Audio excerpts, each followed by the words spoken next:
Cincinnati versus Minnesota. What the This is fuck? Carson Wentz. Carson Wentz versus Jake Browning. I love it. This is backup. This is a backup QB week. For sure. Yeah. This is a lot. I think Wentz versus Browning. I mean, what you can go first. I don't even know how to I talk. don't know. Go Like, ahead. the only thing I can Wentz think of is versus Browning. Wentz has a little bit more to prove because that job's a little bit more up in the air. Like next year, if say the Bengals miss the playoffs, whatever, Joe Burrow's job is not in danger. McCarthy, on the other hand, the Vikings know they have a good team now. If Carson Wentz comes out and utilizes the weapons well and leads them to a win, regardless of how, he may hold on to that spot longer than he may have thought. But I'll finally agree with you on that. I disagree with you every time you've said that about a quarterback. You're talking about Minnesota, right? Okay. Because I remember you were like, well, they wouldn't let Joe Burrow, if Jake Browning plays good enough. It's like, no, fuck that. If Joe Burrow could come back, he'd be the starter tomorrow. But I mean, or you said the playoffs, you get a guy who hasn't played in a year with Jake Browning. Yeah, what I'm saying, like, obviously, regardless of what Mac Jones does, like, Brock Purdy's going to start when he comes back. I do feel like there is a world where, and honestly, I'm going to completely disagree with what I'm about to say in a second, but this is just how this is the reality of sports, the reality of the NFL. If it wasn't Carson Wentz and somebody maybe younger and somebody else you could cash in on, and he, let's just say, looked amazing with what he had surrounding the Minnesota Vikings. If they drop Carson Wentz on that team and they look crazy good, and they're like, all right, well, we've seen a game and a half of JJ McCarthy, 2 games with JJ. He's on his rookie deal. We're not cash, it's not like we're paying him some crazy amount of money. Let's rock out with this guy that already looks better. It's Carson Wentz, though. This is kind of he is a backup quarterback at this point in his career.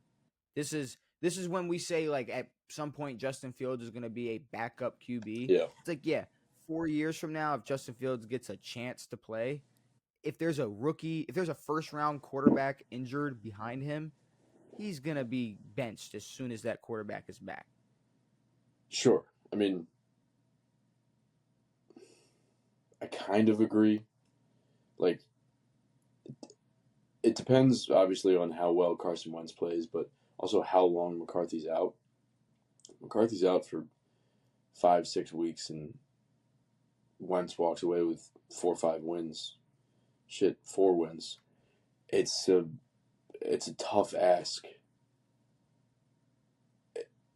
to tell Carson Wentz to step down and have test JJ McCarthy out when you're leading your division or second place in your division. Like, I don't know. Like, this is bad for JJ McCarthy. If Carson Wentz plays decent. It's bad, but, like, the thing is, you could look back and say, okay, if it wasn't Russell Wilson, do you think Justin Fields maybe would have kept his starting spot in Pittsburgh last year? Like, it's a case by case thing. Of course. Like, if you are a certain quarterback, like, you're going to get the special. Like, I don't think, because obviously Wentz is in full backup territory, but so was Sam Darnold. Sam Darnold was the Niners' backup. He was only looked at as a backup quarterback. So,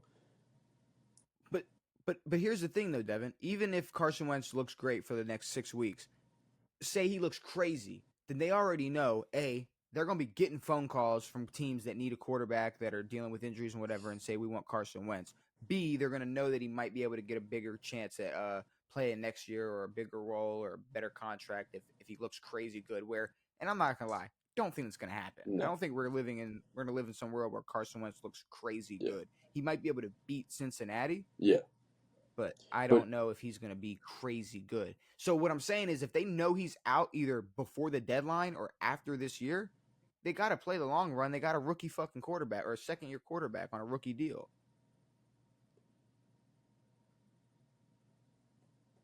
9th overall. Agreed. But like It's like look at if you go ahead. if you look at like Mariota's case,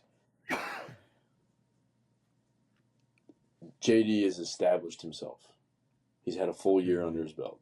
Regardless of what he did in the first 2 games of the year, Mariota's not touching the starting job if JD's healthy. So with McCarthy, a whole year coming off an injury, 2 games looked fucking dreadful. If the Vikings think they have a chance to make a playoff push, I don't think they're going to change quarterback that deep into the year. I agree. You know what? Sure. If that happens, maybe they don't make the change. Either way, I think after that season, Carson Wentz moves on somewhere Of else, course. and JJ's I still mean, the quarterback. Like they just won 14 games, and they said, "Hey, we're going to play this rookie who's never played an NFL game." So, but you got to look at it like even the Colts. We knew what Anthony Richardson was going to be, and if we knew what Anthony Richardson was going to be, they knew who Anthony Richardson was going to be. I don't know and if they they had did. 38-year-old. I think Irsay's daughter with the headphones saw something in AR that no one else did.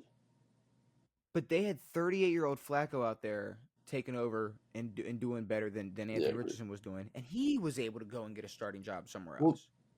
I mean, that's the thing about some of these teams is, like, you look at a team like Carolina, where regardless of how good Bryce Young is, the team is not good enough to win games. If Bryce is good or if Bryce is bad, it doesn't matter. If you look at a team like the Vikings or the Colts, where they've built up a decent team around them to where, yes, you want to try out a rookie, you want to test some things, but if you can find a solid starter who's not going to throw a ton of picks and he's going to get the ball to the right guys, do that because your team can make the playoffs. Your team can win games. If Carson Wentz is that guy, he's that guy, but I don't know. So if for the next 3 weeks, right, Mac Jones just no, they already paid Purdy. Right? He's an absolute demon. Now, if it's 9 yards, weeks, 3 touchdowns a game, zero interceptions, and they're on a fucking run. They're what? What are they? They're 2-0 right now, right? Yes. They're fucking 7-0. Brock Purdy's coming back. Brock Purdy's gonna come back in. 7-0 is kind of solid. That's a few wins away from making the playoffs. But it wouldn't matter. It don't matter because we know who our starting quarterback is. Thank you for your time. You did the best you could ever do as a backup quarterback. And honestly, for a guy like Mac, that could win him. I mean, that will win him a job, maybe not a starting job, but it could win him a starting job. Oh shit! Everybody, I might go try out for Miami next year. Everybody's gonna get a shot for Miami. Everybody's gonna spot in Miami. Never mind. That's a different question. No. I would hope not. But fuck no. I'm not sure how much longer we're going to see of Mike out there. That is also true. I think there's going to be openings in Cleveland. There might be openings in Cleveland. There's an option there. There's a couple teams that are definitely going to be looking at quarterbacks next year. But with all that being said, I'm taking Minnesota because I think Cincinnati, they're just not good. So that's all I got to say about that. I mean, I'm taking Minnesota, but I don't know. Carson Wentz could throw 4 picks. I don't know. That's the thing. It's like this is a backup QB duel. Yeah. So it could be interesting. Who knows? Which leaves me to overall team. The Vikings are a better overall team. Defense is very good, so we'll see. Yeah, give me Minnesota.